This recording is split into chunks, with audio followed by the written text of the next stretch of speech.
ಶ್ರೀಮತೆ ರಾಮಾನುಜಾಯ ನಮಃ. ಹರೇ ಶ್ರೀನಿವಾಸ. ಯತಿರಾಜ ಭಕ್ತಿ ವಾಹಿನಿಯ ಎಲ್ಲ ವೀಕ್ಷಕರಿಗೆ ಸ್ವಾಗತ. ಪ್ರಿಯ ವೀಕ್ಷಕರೇ, ನಮ್ಮ ದಿವ್ಯ ಸಂದರ್ಶನ ಕಾರ್ಯಕ್ರಮದಲ್ಲಿ ಇಂದು ಶ್ರೀಮಠದ ಶಿಷ್ಯರು ಹಾಗೂ ಕೃಷಿ ಪದವೀಧರರಾದ ಶ್ರೀ ಸುನಾಗ್ ರಾಮಾನುಜದಾಸನ್ ಅವರು ಶ್ರೀಮಠದೊಂದಿಗಿನ ಅವರ ಒಡನಾಟವನ್ನು ನಮ್ಮೊಂದಿಗೆ ಹಂಚಿಕೊಳ್ಳಲಿದ್ದಾರೆ. ಬನ್ನಿ ಈಗ ಅವರ ಮಾತುಗಳನ್ನು ಕೇಳೋಣ.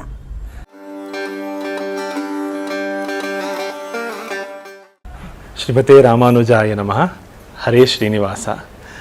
ಮೊದಲನೇದಾಗಿ ನಮ್ಮ ಯದುಗುರಿ ಯತಿರಾಜ ರಾಮಾನುಜ ತೀಯರ್ ಸ್ವಾಮಿಗಳ ಪಾದಾರವಿಂದಕ್ಕೆ ನಮಸ್ಕಾರವನ್ನು ಸಲ್ಲಿಸ್ತಾ ಇದ್ದೀನಿ. ನನ್ನ ಬಗ್ಗೆ ನಾನು ಹೇಳಬೇಕು ಅಂತಂದರೆ, ನನ್ನ ಹೆಸರು ಸುನಾಗ್ ರಾಮಾನುಜದಾಸನ್ ಅಂತ. ನಾವು ಹುಟ್ಟಿದ್ದೆಲ್ಲ ಚಿಂತಾಮಣಿಯಲ್ಲಿ, ವಿದ್ಯಾಭ್ಯಾಸ ಎಲ್ಲ ಅಲ್ಲೇ ಮುಗಿಸಿ ಕೊನೆಗೆ ನಾನು ಬೆಂಗಳೂರಿಗೆ ಬಂದ್ವಿ. ಸೊ ನಾನು ಎಜುಕೇಷನ್ ಬ್ಯಾಕ್ಗ್ರೌಂಡ್ ನೋಡಬೇಕು ಅಂತಂದರೆ, ನಾನು BSc ಅಗ್ರಿಕಲ್ಚರ್ ನಮ್ಮ GKBK ಹಾಸನ್ ಕ್ಯಾಂಪಸಲ್ಲಿ ಮುಗಿಸಿ MSc ಅಗ್ರಿಕಲ್ಚರನ್ನು ನಾನು ಅಯೋಧ್ಯೆಯಲ್ಲಿ ಮಾಡಿದೆ. ವಿಶೇಷವಾಗಿ ನನಗೆ ಅಲ್ಲೊಂದು ಅವಕಾಶ ಸಿಕ್ತು. ಅಲ್ಲಿ ನನ್ನ ಒಂದು ವಿದ್ಯಾಭ್ಯಾಸ ಪೋಸ್ಟ್ ಗ್ರ್ಯಾಜುಯೇಷನ್ ಇನ್ MSc ಅಗ್ರಿಕಲ್ಚರ್ ಮಾಡಲಿಕ್ಕೆ. ಸೊ ರಾಮನ ಒಂದು ಕೃಪೆಯಿಂದ ಅಯೋಧ್ಯೆಯಲ್ಲಿ ಹೋಗಿ 2 ವರ್ಷ ಅಲ್ಲಿ ನಾನು MSc ಅಗ್ರಿಕಲ್ಚರ್ ಮುಗಿಸ್ಕೊಂಡು ತದನಂತರ ಚಿಕ್ಕಮಗಳೂರು ಹಲವಾರು ಜಿಲ್ಲೆಗಳಲ್ಲಿ ನಾನು ಕೆಲಸ ಮಾಡ್ತಿದ್ದೆ. ಈಗ ಪ್ರಸ್ತುತ ನಾನು ನಾಗಾರ್ಜುನ ಫರ್ಟಿಲೈಸರ್ಸ್ ಫರ್ಟೀಸ್ ಇಂಡಿಯಾ ಪ್ರೈವೇಟ್ ಲಿಮಿಟೆಡಲ್ಲಿ ರಿಸರ್ಚ್ ಟೀಮಲ್ಲಿ ಮ್ಯಾನೇಜರ್ ಅಗ್ರೋನಮಿ ಆಗಿದ್ದೀನಿ. We are in agriculture research. ಹಾಗೆ ನನ್ನ ಎಜುಕೇಷನ್ ಎಲ್ಲ ಆಯಿತು.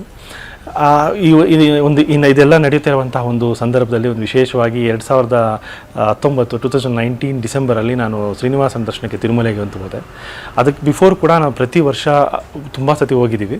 ಆದರೆ ಒಂದು ವಿಶೇಷವಾದ ಅನುಭವ ಆಗಿದ್ದು ಅಲ್ಲಿಂದ ನವಂಬರ್ ಡಿಸೆಂಬರ್ 2 ತಿಂಗಳಲ್ಲಿ ಹೋದೆ. ಅಲ್ಲಿ ಶ್ರೀನಿವಾಸನ ದರ್ಶನ ಆದಮೇಲೆ ಮತ್ತೆ ನೋಡಬೇಕು ಅಂತ ಒಂದು ಆಸೆ, ಅಲ್ಲಿಗೆ ಹೋಗಬೇಕು ಅಂತ ಒಂದು ಪ್ರಯಾಣ. ಅದೇ ಮಾರ್ಗವಾಗಿ ಒಂದು 15 ದಿವಸ 20 ದಿವಸಕ್ಕೆ ಹೋಗೋ ಶುರು ಮಾಡ್ಕೊಂಡ್ವಿ. ಹಾಗೆ ಅದೇ ಥರ 2022 ಜನವರಿಯಲ್ಲಿ 2ನೇ ವಾರದಲ್ಲಿ ನಾನು ಅಲ್ಲಿಗೆ ಹೋದೆ. ಅವತ್ತು ಫಸ್ಟು ಟೈಮ್ ನನ್ನ ಲೈಫಲ್ಲಿ ಬೆಟ್ಟ ಹತ್ತಿ ಹೋಗಬೇಕು ಅಂತೇಳಿ ಅಲಿಪಿರಿ ಮಾರ್ಗದಲ್ಲಿ ನಾನು ಬೆಟ್ಟ ಹತ್ಕೊಂಡು ಹೋಗ್ತಾ ಇದ್ವಿ. ಆ ಒಂದು ಸಂದರ್ಭದಲ್ಲಿ ಮೊಣಕಾಲು ಮೆಟ್ಲು ಅಂತ ಬರುತ್ತಲ್ವ, ನಮಗೆ 7ನೇ ಬೆಟ್ಟ ಸಮೀಪ ಬಂದಾಗ ಅಲ್ಲಿ ಮೊಣಕಾಲು ಮೆಟ್ಲೆಲ್ಲ ಹತ್ತಿ ಹೋಗುವಾಗ ರಾಮಾನುಜರ ಸನ್ನಿಧಿ ಇತ್ತು. ರಾಮಾನುಜರ ಬಗ್ಗೆ ಸ್ವಲ್ಪ ನಮಗೆ ಜ್ಞಾನ ಇರೋದ್ರಿಂದ ಸ್ವಲ್ಪ ಅವ್ರ ಬಗ್ಗೆ ತಿಳ್ಕೊಂಡಿದ್ದೆ. ಅದರಿಂದ ಆ ಗುಡಿ ಹತ್ರ ಹೋಗಿ ಸ್ವಾಮಿಗಳ ಆಶೀರ್ವಾದ ದರ್ಶನ ಪಡೆದು ಅಲ್ಲೇ ಕೂತ್ಕೊಂಡು ಹೊರಗಡೆ ಬರೋಷ್ಟರಲ್ಲಿ ಒಂದು ನಾಗರಹಾವು ಅಲ್ಲಿಂದ ಅಲ್ಲಿಗೆ ಹೋಯಿತು. ಒಂದು ಶಾಕ್ ಆಯಿತು, ಒಂಥರ ಭಯನೂ ಆಯಿತು, ಏನಪ್ಪ ಸಡನ್ನಾಗಿ ನಾಗರಹಾವು ಬಂತು ಅಂತ. ಬಟ್ ಆದರೆ ಅಲ್ಲಿರೋ ಫಾರೆಸ್ಟ್ ಡಿಪಾರ್ಟ್ಮೆಂಟವರೆಲ್ಲ ನಮ್ಮನ್ನೆಲ್ಲ ಸೈಡಿಗೆ ತಳಿಸಿ ಆ ಹಾವನ್ನು ಸರಾಗವಾಗಿ ಹೋಗೋಕ್ಕೆ ದಾರಿ ಮಾಡಿಕೊಟ್ರು. ಮತ್ತು ನಾವು ಕೇಳಿದ್ವಿ, ಏನು ಸ್ವಾಮಿ ಈ ಥರ ಬಂತಲ್ಲ ಹಾವು ಅಂದರೆ, ಕಾಡು ಬರುತ್ತೆ, ಭಾಳ ವಿಶೇಷವಾಗಿ ನೋಡ್ತೀವಿ ಹಗಲೊತ್ತು, ರಾತ್ರಿ ಜಾಸ್ತಿ ಇರುತ್ತೆ, ಬಟ್ ಆಗಿತ್ತು ಬಿಡಿ, ಏನೂ ಆಗಿಲ್ಲ ಅಂತ ಹೇಳಿದ್ರು. ಆ ಹಾವು ಅಲ್ಲೇ ಇತ್ತು, ಯಾರೂ ಏನೂ ಮಾಡ್ತಾ ಇರಲಿಲ್ಲ. ಬಟ್ ನಮಗೊಂದು ಕನೆಕ್ಷನ್, ಏನಪ್ಪ ಇದು ರಾಮಾನುಜರ ಸನ್ನಿಧಿ ಮುಗಿಸ್ಕೊಂಡು ಬಂದಿದ್ದ ತಕ್ಷಣ ಒಂದು ನಾಗರಹಾವು ಬಂತು. ನಾನು ಹುಟ್ಟಿದಾಗ ಕೂಡ ನನ್ನ ಹೆಸರು ಹಾಗೆ ಆಯಿತು, ಸುನಾಗ್ ಅಂತ ಇಟ್ಟಿದ್ದು ನಮ್ಮ ತಂದೆ ತಾಯಿ. ಯಾಕೆ ಅಂತಂದರೆ ಬೇರೆ ಹೆಸರಿಗೆ ಕನ್ಕೊಂಡಾಗ ನಾಮಕರಣದ ಒಂದು 2-3 ದಿನ ಹಿಂದೆ ಮನೆಯೊಳಗೆ ನಾಗರಹಾವು ಬಂದುಬಿಟ್ಟಿತ್ತು. ಆವತ್ತು ಅಲ್ಲಿ ಪುರೋಹಿತರೆಲ್ಲ, ಇಲ್ಲ ನೀವು ನಾಗಂತ ಹೆಸರು ಇಡಿ ಅಂತ ಹೇಳಿ ಸುನಾಗ್ ಅಂತ ಇಟ್ಟರು. ಸುನಾಗ್ ಅಂತ ಆವತ್ತು ಬಂದಿತ್ತು ಅಂತ ನಾನು ಕೇಳಿದ್ದೆ. ಮತ್ತು ನಾನು ನಾಗರಹಾವು ಯಾವತ್ತೂ ನೋಡಿರಲಿಲ್ಲ, ಝೂವಲ್ಲಿ ನೋಡಿದ್ದು ಬಿಟ್ಟರೆ. ಅಲ್ಲಿ ನೋಡಿದ ತಕ್ಷಣ ನನಗೆ ಅನ್ನಿಸ್ತು, ಇದೇನಿದು ಒಂದು ಕನೆಕ್ಷನ್ ಥರ, ಒಂದು ಮನಸ್ಸಲ್ಲಿ ಒಂದು ಭಯ ಭಕ್ತಿ ಆಯಿತು ಅಂತೇಳಿ ಶ್ರೀನಿವಾಸನ ದರ್ಶನ ಆಯಿತು. ಮತ್ತೆ ಶ್ರೀನಿವಾಸನ ನೋಡಬೇಕು, ಪ್ಲಸ್ ಈ ಹಾವಿನ ಬಂದ ಒಂದು ವಿಚಾರ ನನ್ನ ಮೆದುಳಲ್ಲಿ ಅದೇ ಬರ್ತಾ ಇದ್ದಿದ್ದ ಹಾಗೆ ಮತ್ತೆ ಒಂದು 25 ಡೇಸ್ಗೆ ನಾವು ಮತ್ತೆ ಪ್ರಯಾಣ ಮಾಡಿ ಅದೇ ಮಾರ್ಗವಾಗಿ ಮತ್ತೆ ಬೆಟ್ಟ ಹತ್ಕೊಂಡು ಹೋದೆ. ಅಲ್ಲೂ ಕೂಡ ಸೇಮ್ ರಾಮಾನುಜ ದರ್ಶನ ಮುಗಿಸ್ಕೊಂಡು ನನ್ನ ಸ್ನೇಹಿತರ ಜೊತೆ ಹೋಗ್ತಿದ್ದಾಗ ನಾನು ಹೇಳ್ತಾ ಇದ್ದೀನಿ, ಈ ಥರ ಲಾಸ್ಟ್ ಟೈಮ್ ನಾವು ಬಂದಿದ್ದಾಗ ನಾಗರಹಾವು ಈ ಕಡೆಯಿಂದ ಬಂತು ಅಂತ. ಹೇಳ್ತಾ ಇದ್ದಾಗಲೇ ನನ್ನ ಫ್ರೆಂಡ್ ಪಕ್ಕದಲ್ಲಿರೋರು, ನೋಡಿ ಮತ್ತೆ ನಾಗರಹಾವು ಬಂತು ಅಂತ ಅಂದು. ಅವಾಗ ಮತ್ತೆ ಭಾಳ ಒಂದು ಶಾಕ್. ಅಲ್ಲಿ ಹಾಗೆ ಒಂದು ಮಾತೆ ಬರಲಿಲ್ಲ ನನಗೆ, ಇದೇನಿದು ಇದೇ ಹಾವು, ಆವತ್ತು ಬಂದಿದ್ದು ಕೂಡ. ನನ್ನ ಹತ್ರ ಫೋಟೋ ಕೂಡ ಇದೆ, ನಾನು ಕೊಡ್ತೀನಿ. ಭಾಳ ದೊಡ್ಡ ನಾಗರಹಾವು, ಏನೂ ಮಾಡಲಿಲ್ಲ, ಅಲ್ಲೇ ಕೂತ್ಕೊಂಡು ಒಂದು ರಸ್ತೆ ಪಕ್ಕದಲ್ಲಿ ಇತ್ತು. ನಾನು ಒಂದು ಅರ್ಧ ಗಂಟೆ ಕಾಲ ನೋಡ್ತಾನೆ ಇದ್ದೀನಿ, ಅದು ಅಲ್ಲೇ ನೋಡ್ತಾನೆ ಇದೆ. ತದನಂತರ ಮತ್ತೆ ಫಾರೆಸ್ಟ್ ಡಿಪಾರ್ಟ್ಮೆಂಟ್ ಅವ್ರು ಬಂದು ಅದನ್ನು ಕಳಿಸಿ ಮತ್ತೆ ಬಂದರು. ಸೊ ಅಲ್ಲಿಂದ ನನಗೆ ಅನ್ನಿಸ್ತು, ನಾನು ರಾಮಾನುಜರ ಬಗ್ಗೆ ತಿಳ್ಕೋಬೇಕು, ಇನ್ನೂ ಹೆಚ್ಚು ತಿಳ್ಕೋಬೇಕು ಅಂತ ನಾನು ರಿಸರ್ಚ್ ಮಾಡೋಕ್ಕೆ ಶುರು ಮಾಡಿದೆ. I went to so many libraries. ರಾಮಾನುಜರ ಅವರ ಚರಿತ್ರೆ ಬಗ್ಗೆ ಎಲ್ಲ ಓದಿ, ಅವರ what all the achievements he has done, ಅವರ ಹೇಗೆ ಒಂದು ಭಕ್ತಿ ಮಾರ್ಗವನ್ನು ತಂದರು, ವಿಷ್ಣು ತತ್ವವನ್ನು ಯಾವ ರೀತಿ ಪ್ರತಿಪಾದಿಸಿದ್ರು, ಅವೆಲ್ಲ ಮಾಡ್ತಾ ಇರೋ ಒಂದು ಸಂದರ್ಭದಲ್ಲಿ ಒಂದು 2-3 ತಿಂಗಳಾದ ನಂತರ ಅನಂತ ಆಳ್ವಾರ್ ಅವರ ಒಂದು ಬಗ್ಗೆ, ತಿರುಮಲೆಯಲ್ಲಿ ಅನಂತ ಆಳ್ವಾರ್ ತೋಟದ ಬಗ್ಗೆ ಗೊತ್ತಾಯಿತು.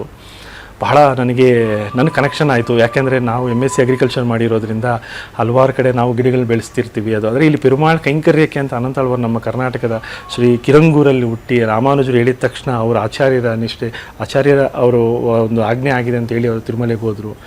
ಅಂಥ ಒಂದು ಅದನ್ನೆಲ್ಲ ನೋಡಿದ್ರೆ ತುಂಬ ಇನ್ಸ್ಪೈರ್ ಆಯಿತು. ಅವ್ರ ತೋಟಕ್ಕೆ ಹೋಗಬೇಕು, ಅಲ್ಲಿ ನೋಡಬೇಕು ಅಂತ.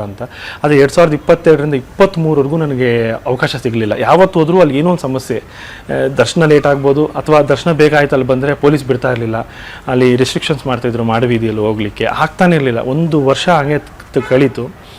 ತದನಂತರ ಒಂದು ದಿನ ಜ್ಯೇಷ್ಠ ಮಾಸದಲ್ಲಿ 2023 ಮೇಯಲ್ಲಿ ಜ್ಯೇಷ್ಠ ಮಾಸದ ಜ್ಯೇಷ್ಠಾಭಿಷೇಕಕ್ಕೆ ಅಂತ ಒಂದು ವಿಶೇಷವಾದಂಥ ನಮಗೊಂದು ದರ್ಶನ ಟಿಕೆಟ್ ಸಿಕ್ಕಿತ್ತು. ಅದೆಲ್ಲ ಮುಗಿಸ್ಕೊಂಡು ಹೊರಗಡೆ ಬರುವಾಗ ಒಬ್ಬರು ಪೊಲೀಸ್ ಹೇಳಿದ್ರು, ನೀವು ಪ್ರಸಾದ ಇಲ್ಲಿ ತಿನ್ಬಿಡಿ, ದೇವಸ್ಥಾನ ಹಿಂದೆ ಹೋಗಿ ಅಲ್ಲಿ ಅಂತಂದರು. ಅಲ್ಲಿ ಹೋದರೆ ಅನಂತಾಳ್ವಾರ್ ತೋಟದ ಒಂದು ಫೋಟೋ ಅಲ್ಲಿ, ಮತ್ತು ಆ ಒಂದು ಗೇಟ್ ಓಪನ್ ಆಗಿತ್ತು. ಖಂಡಿತ ಭಾಳ ಮುಂದೆ ಭಗವಂತನ ಆಶೀರ್ವಾದ ಅಂತ ಆವತ್ತು ನಾನು ಅನಂತಾಳ್ವಾರ್ ತೋಟ ಒಳಗೆ ಹೋದೆ ಫಸ್ಟು ಟೈಮು. ಅಂದರೆ ಭಾಳ ಆಸೆ ಇತ್ತು. ಭಾಳ ದಿನಗಳ ನಂತರ ಶ್ರೀನಿವಾಸ ಕೊಟ್ಟ ವರ ಅಂತೇಳಿ ತಿಳ್ಕೊಂಡು ಅನಂತಾಳ್ವಾರ್ ತೋಟದಲ್ಲಿ ಭಾಳ ಭಕ್ತಿ ಒಂದು ಏನೋ ಒಂದು ಅನುಭವ, ಭಕ್ತಿ ಒಂದು ಆ ಅನುಭವದಲ್ಲೇ ಮುಂದಕ್ಕೆ ನಡೀತಾ ಹೋಗ್ತಾ ಇದ್ದೀವಿ. ಆ ಗಿಡಗಳೆಲ್ಲ ನೋಡ್ತಾ ಇದ್ದೀನಿ. ಅಲ್ಲಿ ತೋಟಮಾಲಿ ಇದ್ದಾರೆ, ಪರ್ಮನೆಂಟ್ ಕೆಲಸ ಮಾಡೋರು. ಅವರು ನನ್ನ ತುಂಬ ಹೊತ್ತು ಗಿಡಗಳು ನೋಡ್ತಾ ಇದ್ದೆ ಅಂತ ಹೇಳ್ಬಿಟ್ಟು ಅವ್ರಿಗೆ ಏನು ಅನಿಸ್ತೋ ಗೊತ್ತಿಲ್ಲ, ನಂತರ ಬಂದು ಸ್ವಾಮಿ ಗಿಡಗಳಿಗೆ ಏನಾದರೂ ಔಷಧಿ ಕೊಡ್ತೀರಾ ಅಂದರು.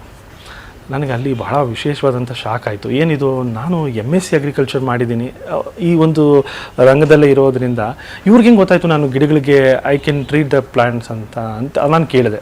ಅವ್ರು ಎತ್ಕೊಂಡು ನೀವು ತುಂಬ ಗಿಡ ನೋಡ್ತಾ ಇದ್ರಲ್ಲ, ಏನೋ ನಿಮ್ಮ ಗಿಡಗಳ ಬಗ್ಗೆ ಗೊತ್ತಿದೆಯೇನೋ ಅಂದ್ಕೊಂಡು ನಾನು ಕೇಳಿದೆ.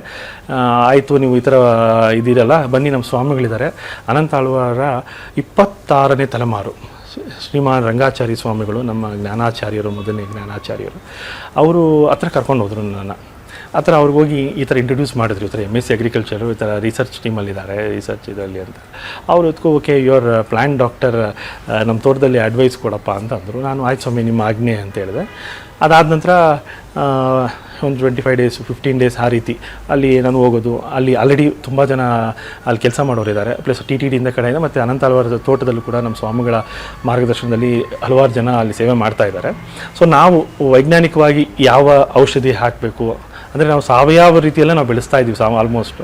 ಸೊ ಯಾವ ಕೀಟ ಬರುತ್ತೆ, ಯಾವ ರೋಗ ಬರುತ್ತೆ, ಯಾವ ಗಿಡಕ್ಕೆ ಯಾವ ಔಷಧಿ, ಯಾವ ನ್ಯೂಟ್ರಿಯೆಂಟ್, ಅಂದರೆ ನಾವು ನಾವು ಹೇಗೆ ಸೇವಿಸ್ತೀವೋ ಆ ರೀತಿ ಗಿಡಗಳಿಗೂ ಕೂಡ 16ರಿಂದ 18 ಪೋಷಕಾಂಶಗಳು ಬೇಕಾಗ್ತಿರುತ್ತೆ. ಸೊ ನಮ್ಮ ಉದ್ದೇಶ ಏನಪ್ಪ ಅಂದರೆ ಗಿಡಗಳು ಆರೋಗ್ಯವಾಗಿರಬೇಕು. ಪೆರುಮಾಳ್ ಕೈಂಕರ್ಯಕ್ಕೆ ನಮಗೆ ತುಳಸಿ ಆ ರೀತಿ ಆ ಕೈಂಕರ್ಯ ಮಾಡ್ತಾ, ಕಿಂಚಿತ್ ಕೈಂಕರ್ಯ ಅಂತ ಹೇಳ್ಬೋದು. ನಮ್ಮದು ಎಲ್ಲ ಅವ್ರು ಮಾಡ್ತಿರ್ತಾರೆ, ನಾವು ಸಣ್ಣದಾಗಿ ಅಡ್ವೈಸ್ 2 weeks once ಹೋಗಿ just will give some advice and come back. ಆ ಗುರುಗಳ ಆಶೀರ್ವಾದದಿಂದ ಅಲ್ಲಿರ್ತಾ ಇದ್ದಾಗ ನನಗೆ ವಿಶಿಷ್ಟಾದ್ವೈತದ ಬಗ್ಗೆ ತುಂಬ ವಿಶೇಷವಾದಂಥ ಒಂದು ಕಾಳಜಿ ಬಂತು. ಒಂದು ಜ್ಞಾನ, ಅವರ ಕಡೆಯಿಂದ ಅವ್ರ ಜ್ಞಾನಾರ್ಚನೆ ನಮಗೆ ಮಾಡಿದ್ರು. ಒಂದು ವಿಶೇಷವಾದಂಥ ಒಂದು ಭಕ್ತಿ. ಎರಡನೇದು, ನಮಗೆ ರಾಮಾನುಜರ ಮಾರ್ಗದ ಬಗ್ಗೆ ಒಂದು ಆಸಕ್ತಿ ಹುಟ್ಟಿತು. ಆ ಸಂದರ್ಭದಲ್ಲಿ ಅವ್ರು ಹೇಳಿದ್ರು, ನೀನು ವೈಷ್ಣವ ತತ್ವಕ್ಕೆ ಯಾಕೆ ತುಂಬ ತಿಳ್ಕೊಂಡು ಬರಬಾರ್ದು ಅಂತ ಕೇಳಿದ್ರು ನಮ್ಮನ್ನು. ಅವಾಗ ನಾನು ಸ್ವಾಮಿಗಳ ಹತ್ರ ಕೇಳಿದೆ, ಸ್ವಾಮಿ ನಾನು ಸಮರ್ಷಣೆ ಮಾಡಿ ಅಂತ. ಅವ್ರು ಇತ್ಕೊಂಡು ಒಂದು ಸ್ವಲ್ಪ ಹೊತ್ತು ಕಾಯಿ ನಾನು ಹೇಳ್ತೀನಿ ಅಂತ ಹೇಳಿದ್ರು. ಒಂದು 2-3 ವಾರಗಳ ನಂತರ ಮತ್ತೆ ಹೋದೆ, ಸ್ವಾಮಿ ನನಗೆ ರಾಮಾನುಜರ ಮಾರ್ಗದಲ್ಲಿ ಇರಬೇಕು, ಎಷ್ಟು ಬೇಕಾಗುತ್ತೆ ನಂಗೆ ಸಮರ್ಷಣೆ ಮಾಡಿ ಅಂತ. ಅವ್ರು ಇತ್ಕೊಂಡು, ಇಲ್ಲಪ್ಪ ನಿನ್ನ ಗುರು ಯದುಗಿರಿ ಯತಿರಾಜ ರಾಮಾನುಜ ಜಿಯರ್ ಸ್ವಾಮಿಗಳು ಅಂತ ಹೇಳಿದ್ರು. ನನಗೆ ಶಾಕ್ ಆಯಿತು. ಬೆಂಗಳೂರಲ್ಲಿ ನಾವು ಇದ್ವಿ ಕೂಡ, ಯಾವತ್ತೂ ನಾನು ಸ್ವಾಮಿಗಳನ್ನು ದರ್ಶನ ಪಡೆದಿರಲಿಲ್ಲ. ಅವ್ರು ಕಳಿಸಿದ್ರು, ನೀನು ಹೋಗು, ನನ್ನ ಹೆಸರು ಹೇಳು ಅಂತ. ಮತ್ತು ನಾನು ಇಲ್ಲಿಗೆ ಬಂದು ಸ್ವಾಮಿಗಳ ಹತ್ರ ಇಲ್ಲಿ ಆಶೀರ್ವಾದ ಪಡೀಲಿಕ್ಕೆ ಅಂತ ಬಂದೆ. ಆವತ್ತೊಂದು ರಾಮಾನುಜರ ಒಂದು ಚರಿತ್ರೆ ಒಂದು ಪುಸ್ತಕ ರಿಲೀಸ್ ಇತ್ತು. ಅವತ್ತು ಬಂದಿದ್ದ ದಿವಸನೇ ಆ ಪುಸ್ತಕನೂ ಪರ್ಚೇಸ್ ಮಾಡಿಕೊಂಡು, ಮತ್ತು ಸಾಯಂಕಾಲ ಅಭಿನವ್ ಅವರು ಸ್ವಾಮಿನವರು ನಮ್ಮನ್ನು ಕರ್ಕೊಂಡು ಬಂದು ಸ್ವಾಮಿಗಳಿಗೆ ಇಂಟ್ರಡಕ್ಷನ್ ಮಾಡಿದ್ರು. ಮತ್ತು ನಾವು ಸ್ವಾಮಿ ಹತ್ರ ಆಶೀರ್ವಾದ ಪಡೆದು ಈ ಥರ ಹೇಳಿದೆ, ಸ್ವಾಮಿ ಈ ಥರ ಅನಂತಾಳ್ವಾರ್ ಸ್ವಾಮಿಯವರು ತೋಟದಿಂದ ನಮ್ಮ ರಂಗಾಚಾರ್ಯ ಸ್ವಾಮಿಗಳು ಕಳಿಸಿದ್ದಾರೆ, ನಂಗೆ ಸಮರ್ಷಣೆ ಮಾಡಬೇಕು ಅಂತ ಕೇಳಿದೆ. ಆಯ್ತಪ್ಪ, ಅವರು ಮತ್ತೆ ಡೇಟ್ ಕೊಡ್ತೀವಿ ಅಂತ ಹೇಳಿದ್ರು. ಅದಾದ ನಂತರ ಮತ್ತೇನಾಯಿತು ಅಂದರೆ, ವಿಶೇಷವಾಗಿ 2024 ನವರಾತ್ರಿ ಆಗಿ ವಿಜಯದಶಮಿ ಅದೇ ಮಾರನೇ ದಿನ ಏಕಾದಶಿ, ವೈಷ್ಣವ ಏಕಾದಶಿ ದಿವಸ 2 ದಿವಸದ ಹಿಂದೆ ನನಗೆ ಫೋನ್ ಮಾಡಿದ್ರು, ಈ ಥರ ಬನ್ನಿ ಅಂತ. ಅಲ್ಲಿ ಆವತ್ತಿನ ದಿವಸನೇ ಅನಂತಾಳ್ವಾರ್ ತೋಟದಲ್ಲಿ ಬಾಕ್ ಸವಾರಿ ಅಂತ ಒಂದು ಉತ್ಸವ ಇರುತ್ತೆ. ಆವತ್ತೇ ಶ್ರೀನಿವಾಸನಿಗೆ ಅನಂತಾಳ್ವಾರು ಗಲ್ಲಕ್ಕೆ ಕೊಡದಂಥ ದಿನ. ಅಲ್ಲಿ ಪೆರುಮಾಳು ಅಪ್ರದಕ್ಷಿಣವಾಗಿ ಬರ್ತಾರೆ, ವಿಶೇಷವಾದಂಥ ಒಂದು ಉತ್ಸವ. ಆ ಉತ್ಸವ ದಿವಸನೇ ಇಲ್ಲಿ ನನಗೆ ಇವರು ನಮ್ಮ ಮಠದಿಂದ ನನಗೆ ಫೋನ್ ಬಂತು, ಆವತ್ತೇ ನಿಮ್ಮ ಸಂಭಾಷಣೆ ಅಂತ. ಬಟ್ ನಾನು ಅವ್ರು ಭಾಳ ನನಗೆ ಖುಷಿ ಆಯಿತು. ಅಂದರೆ ಒಂದು ವಿಸ್ಮಯ, ಏನಪ್ಪ ಇದು ಅನಂತಾಳ್ವಾರ್ ಸ್ವಾಮಿ ಉತ್ಸವ ದಿವಸನೇ ನನಗೆ ಇಲ್ಲಿ ಸಮಾಶ್ರಯಣ ಇಷ್ಟು ದಿನದಿಂದ 6 ತಿಂಗಳಿಂದ ಕಾಯ್ದಿದ್ದೆ, ಒಂದು ಇವತ್ತು ಫಿಕ್ಸ್ ಆಯಿತು ಅಂತ ಬಂದು ಗುರುಗಳ ಆಶೀರ್ವಾದದಿಂದ ನಮಗೆ ಸಮಾಶ್ರಯಣ ಮಾಡಿ, ತದನಂತರ ನಮ್ಮ ಮಠಕ್ಕೆ ನಾನು ಗೋಷ್ಠಿಯಲ್ಲಿ ಅಥವಾ ತಿರುಪಾವೈ ಸಮಯದಲ್ಲಿ ಧನುರ್ಮಾಸದಲ್ಲಿ ಕೂಡ ಎಲ್ಲ ಗೋಷ್ಠಿ ವಿಶೇಷವಾದ ದಿನಗಳಲ್ಲಿ ಗೋಷ್ಠಿಗೆ ಬರ್ತಾ ಇದ್ದೆ, ಸ್ವಾಮಿಗಳ ಆಶೀರ್ವಾದ ಪಡ್ಕೊಂಡು ನಾನು ಹೋಗ್ತಾ ಇದ್ದೆ. ಹಂಗೆ ಗೀತಾ ಮಾಮಿ, ನಾರಾಯಣ ಮಾಮ ಅವ್ರ ಪರಿಚಯ ಆದರು. ಗೀತಾ ಮಾಮಿ ಹತ್ರ ಹಲವಾರು ದಿನಗಳು ನಾನು ದಿವ್ಯ ಪ್ರಬಂಧವನ್ನು ಕಲಿತೆ. ಆದ ನಂತರ ನಾರಾಯಣ ಮಾಮ ಅವರು ಅಲ್ಲೇ ಗೋಷ್ಠಿಯಲ್ಲಿ ಪರಿಚಯ ಆಗಿರೋದ್ರಿಂದ ಆ ರೀತಿ ಅವರಲ್ಲಿ ಹಲವಾರು ವಿಚಾರಗಳ ಬಗ್ಗೆ ನಾನು ಅವ್ರಿಗೆ ಜ್ಞಾನವನ್ನು ಕೊಡ್ತಾಯಿದ್ರು. ನಮ್ಮ ಡೌಟ್ಸ್ ಏನಿದೆ ಕ್ಲಾರಿಫೈ ಎಲ್ಲ ಮಾಡ್ತಾಯಿದ್ರು, ವಿಶಿಷ್ಟಾದ್ವೈತದ ಬಗ್ಗೆ ಎಲ್ಲನೂ. ಆ ರೀತಿ ಇದ್ದಾಗ 2025ರಲ್ಲಿ ಸೆಪ್ಟೆಂಬರಲ್ಲಿ ನಾನು ನಾರಾಯಣ ಮಾಮ ಅವ್ರ ಹತ್ರ ಹೇಳಿದೆ ಒಂದು ವಿಷಯವಾಗಿ, ಅನಂತಾಳ್ವಾರ್ ತೋಟದಲ್ಲಿ ಒಂದಾದ ಮೇಲೆ ಒಂದು ಸಮಸ್ಯೆಗಳು ಬರ್ತಾ ಇದೆ ಗಿಡಗಳಿಗೆ. ಒಂದು ಮಳೆ ಇರ್ಬೋದು, ಒಂದು ಅಲ್ಲಿಗಿರುವಂಥ ಕೋತಿಗಳು ಬಂದು ಗಿಡಗಳನ್ನೆಲ್ಲ ಹಾಳು ಮಾಡೋದು, ಅಥವಾ ರಾತ್ರಿ ಹೊತ್ತು ಈ ಹುಳುಗಳು ನಾಕ್ಟೋರಿಯಲ್ ಇನ್ಸೆಕ್ಟ್ಸ್ ಅಂತ ಹೇಳ್ತೀವಿ, ರಾತ್ರಿ ಹೊತ್ತು ಬಂದು ಗಿಡಗಳನ್ನೆಲ್ಲ ನಾಶ ಪಡ್ತವೆ.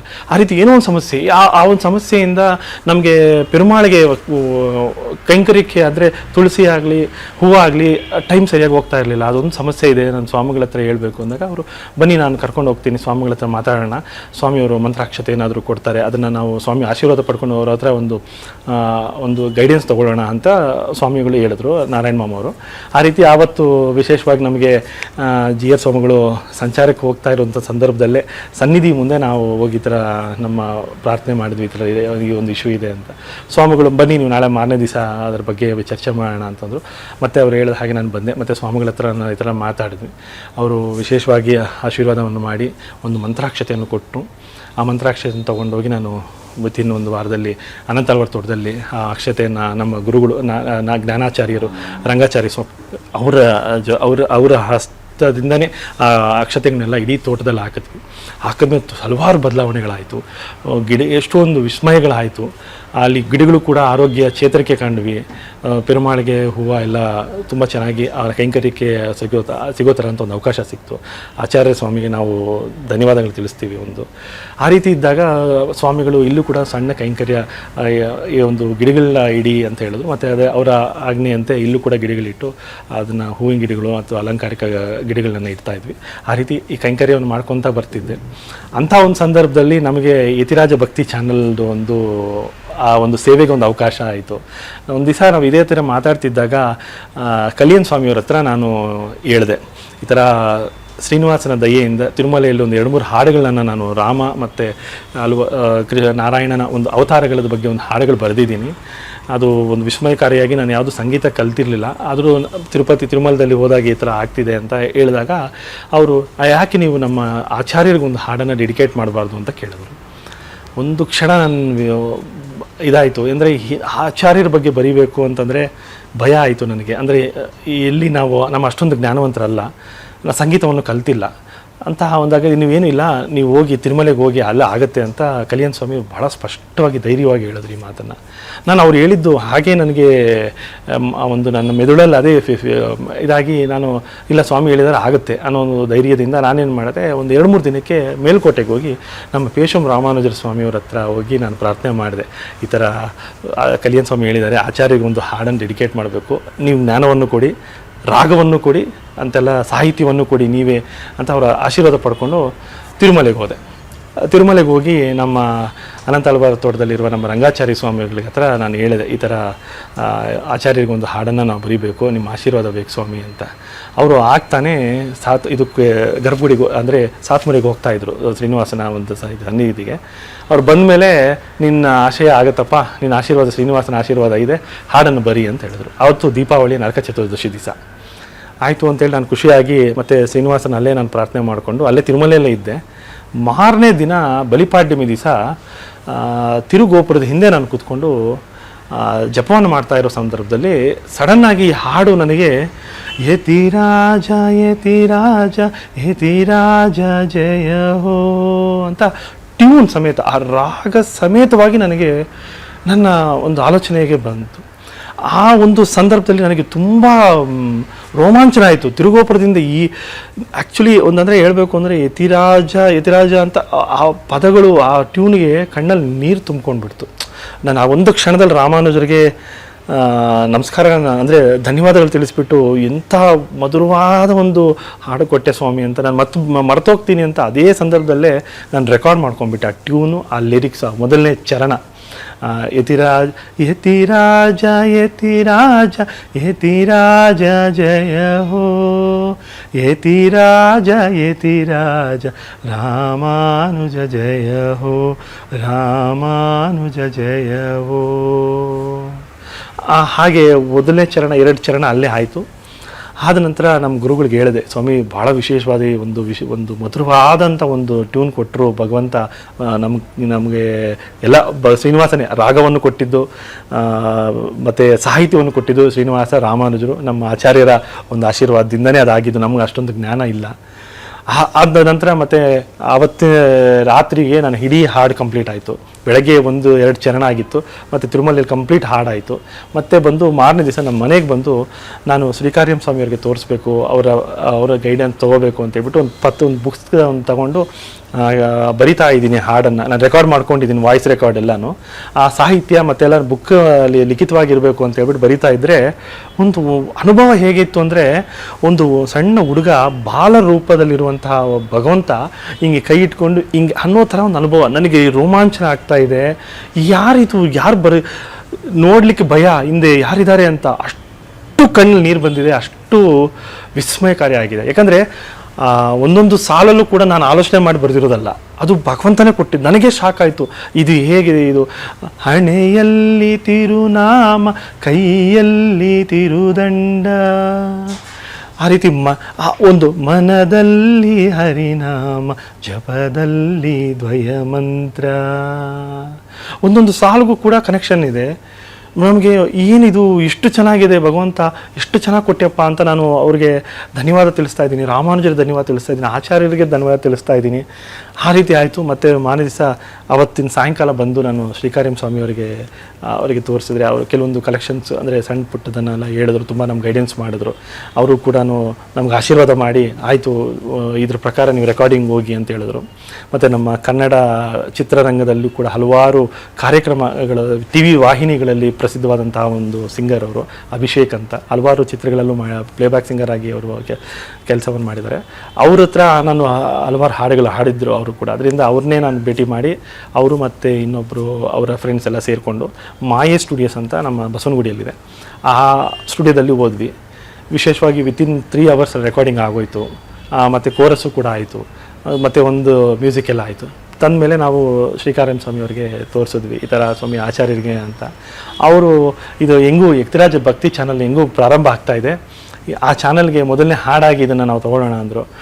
ಜಿಯರ್ ಸ್ವಾಮಿಗಳ ಆಶೀರ್ವಾದ, ಶ್ರೀಕಾರ್ಯಂ ಸ್ವಾಮಿಯವರ ಆಶೀರ್ವಾದದಿಂದ ನಮಗೊಂದು ಅವಕಾಶ ಸಿಕ್ತು. ಒಂದು ಕೈಂಕರ್ಯ, ಆಚಾರ್ಯ ಕೈಂಕರ್ಯ ಜೀವನ ನಮಗೊಂದು ಧನ್ಯ ಅಂತ ಹೇಳ್ಬೋದು. ನಮ್ಮ ಈ ಪರಿಮಾಳ್ ಕೊಟ್ಟ, ರಾಮಾನುಜರು ಕೊಟ್ಟ ಹಾಡು ಟೈಟಲ್ ಸಾಂಗ್ ಆಗಿ ಅವರು ಸೆಲೆಕ್ಟ್ ಮಾಡಿದ್ರು. ನಮಗೆ ಈ ಎಷ್ಟೋ ಹಾಡುಗಳು ಮಾಡಿದ್ದೀವಿ ಇವಾಗವರೆಗೂ ಕೂಡ, ಯಾವುದೂ ನಮಗೆ ಇಷ್ಟೊಂದು ಸಂತೋಷ ತಂದಿರಲಿಲ್ಲ. ಇಲ್ಲಿ ಜೀವನ ಧನ್ಯ ಆಯಿತು, ಆಚಾರ್ಯರಿಗೆ ಸೇವೆ ಮಾಡಲಿ ಒಂದು ಕೈಂಕರ್ಯಕ್ಕೆ ನಮ್ಮ ಜೀವನ ಧನ್ಯ.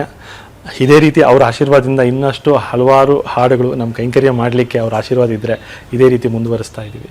ಸೊ ಈ ರೀತಿ ರಾಮಾನುಜರ ಒಂದು ಸಿದ್ಧಾಂತ ವಿಶಿಷ್ಟಾದ್ವೈತಕ್ಕೆ ಬಂದಿದ್ದು, ಇಲ್ಲಿ ಸಮಾಶ್ರಯಣ ಆಗಿದ್ದು, ಯತಿರಾಜ ಭಕ್ತಿ ಚಾನಲ್ಗೆ ಸಣ್ಣ ನಾವು ಒಂದು ಕೈಂಕರ್ಯ ಮಾಡಲಿಕ್ಕೆ ಒಂದು ಅವಕಾಶ ಆಯಿತು. ಎಲ್ಲ ಆಚಾರ್ಯರ ಖಂಡಿತವಾಗ್ಲೂ ಆಚಾರ್ಯರ ಆಶೀರ್ವಾದ, ಅವರ ಕೃಪೆ, ಶ್ರೀಕಾರ್ಯಂ ಸ್ವಾಮಿಯವರ ಆಶೀರ್ವಾದ ಕೃಪೆಯಿಂದ ಈ ಒಂದು ರಾಮಾನುಜರ ಮಾರ್ಗದಲ್ಲಿ ನಾವು ಇದ್ದೀವಿ. ಸೊ ಇದೇ ರೀತಿ ಮುಂದುವರಿಲಿ ಅಂತ ನಿಮ್ಮೆಲ್ಲರ ಆಶೀರ್ವಾದ ನಾನು ಬೇಡ್ತಾ ಇದ್ದೀನಿ. ಹರೇ ಶ್ರೀನಿವಾಸ. ಶ್ರೀಮತೇ ರಾಮಾನುಜಾಯ ನಮಃ. ಯತಿರಾಜ ಯತಿರಾಜ ಯತಿರಾಜ ಜಯ ಹೋ, ಯತಿರಾಜ ಯತಿರಾಜ ರಾಮಾನುಜ ಜಯ ಹೋ, ರಾಮಾನುಜ ಜಯ ಹೋ.